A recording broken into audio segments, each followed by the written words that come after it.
Hey everyone, welcome to another game that surfaced with the PS1. I just went through the most frustrating piece of shit level in Ninja, the other PS1 game I'm playing, and I need an outlet for all of my pent up psychotic rage that I accumulated throughout that. And this is the game I chose for that. This is the bloodiest game I should never have been allowed to play as a kid. But the hell, I did it anyway. And I'm just really excited to get started. And this game is Loaded. Copyright 1995. Cool.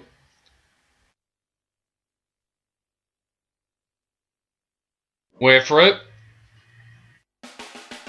Yes. Music to my soul.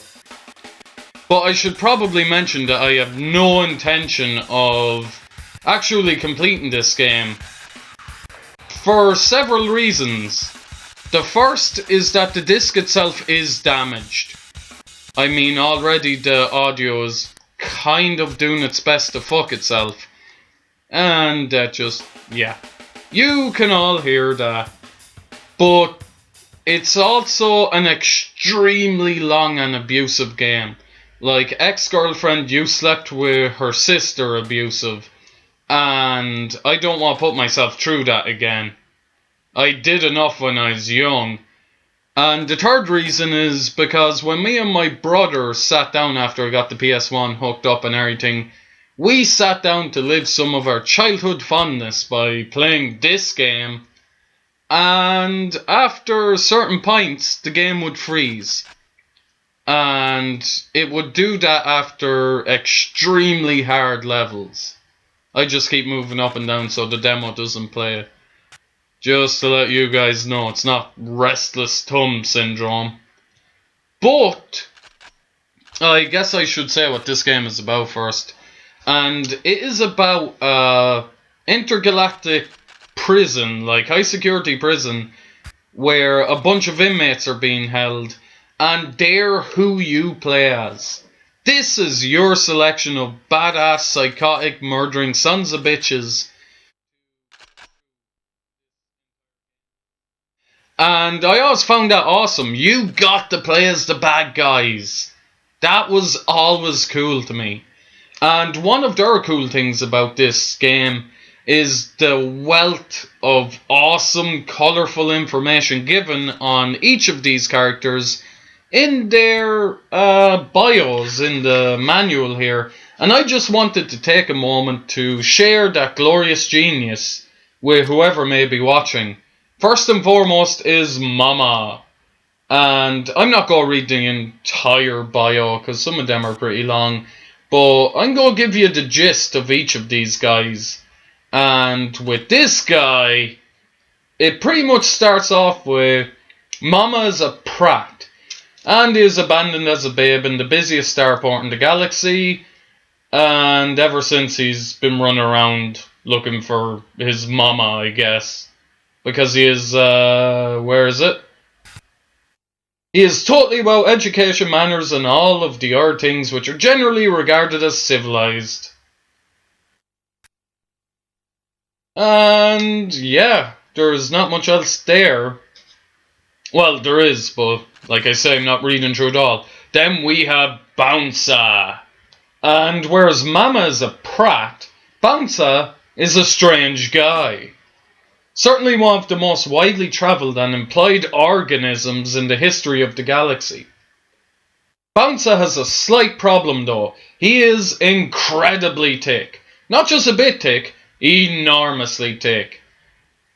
And that says all of his experiences amount to a big fat zero because the only thing he finds interesting is, and I quote, slapping some innocent geezer around a bit.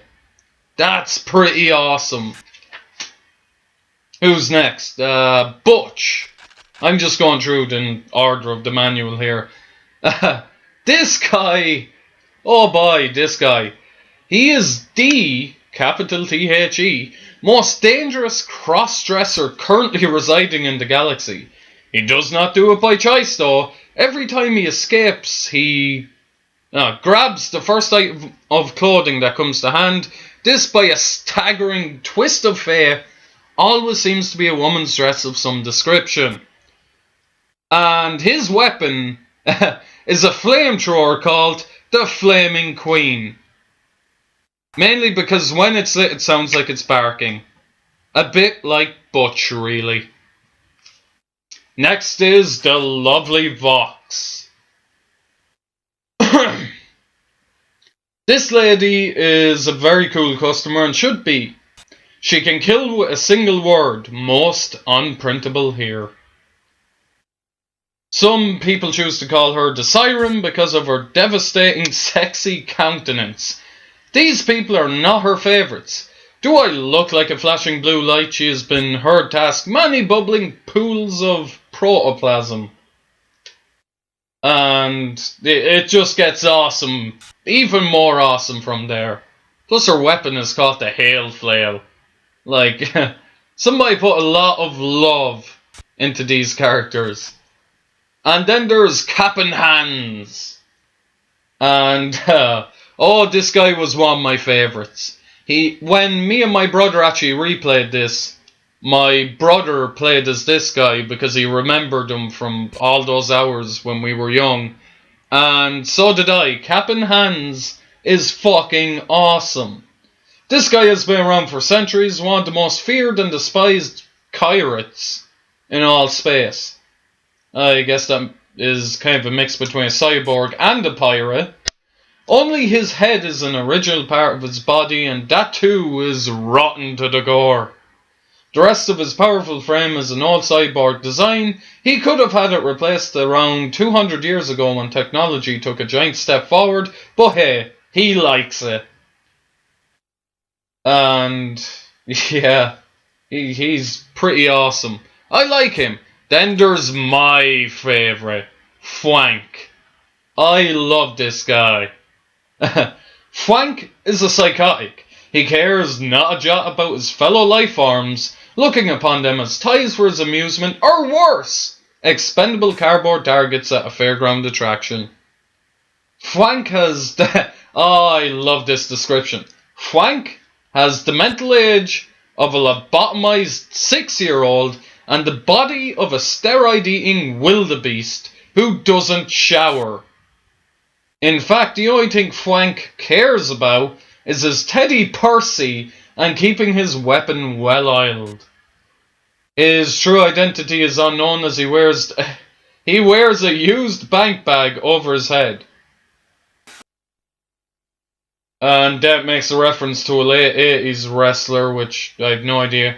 Fwank makes one concession to his fellow life forms. He ties a mood balloon to his backpack, indicating the general ballpark of his demeanour. Green for Chuckley, yellow for I need space, and red for I wouldn't ask if I were you. I am gonna be Fwank. I absolutely love this guy. And if you couldn't tell, this is going to be an extremely pixelated game. PS1, massively hard to record. And I finally got the intro out of the way. That only took 8 minutes. But I can't sit down and play this game without actually going through their bios. It's really, really awesome. And here we are! I can't forget, there we go, X shoots, square runs. Yeah, this is one of those games. It's a top-down shooter, and you have to find the shit ton of keycards. And you already see the gore. Oh, this is gonna be therapeutic. It's a top-down shooter, and you basically run around, collect coloured keycards, and go through the doors that have those colours. Wow, they got a little excited. Now I know that either or triangle, one of those changes the map. The other does an ultimate.